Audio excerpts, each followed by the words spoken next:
Well, stealing from schools, Riverside police have arrested 2 people who they say targeted 9 schools, damaging AC units so they could steal the copper wire. Yeah, CBS LA's Lesley Marin spoke to parents and students tonight about the crime that we've actually reported on many times, hitting many different communities.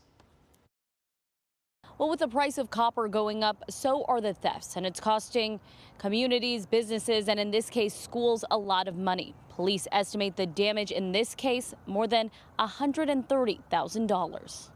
As copper thefts continue to surge across the Southland, the latest target, schools in Riverside.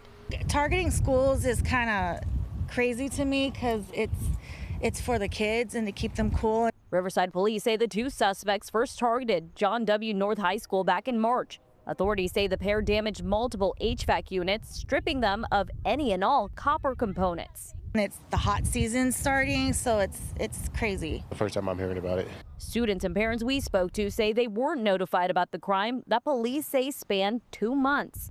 Riverside police say in that time, the suspects hit 9 different schools in the district, including Harada Elementary. Syra Tamayo-san goes to North High School, but she also works at an HVAC company and says they're getting more calls like this. We're actually really busy right now, replacing ACs all the way up to the Central Valley. Police say they were able to track down the suspects, Rudy Hernandez and Chrissy Lynn Zaragoza, with the help of security video, the school district, and license plate recognition technology. It's a crime that one father we spoke to says he may not agree with, but I understand because the economy is horrible right now. These suspects are facing several charges, including grand theft and vandalism.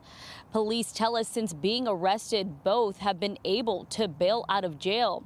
We did reach out to the school district to get a comment about this situation. We have yet to hear back tonight. Reporting in Riverside, Lesley Marin, CBS LA.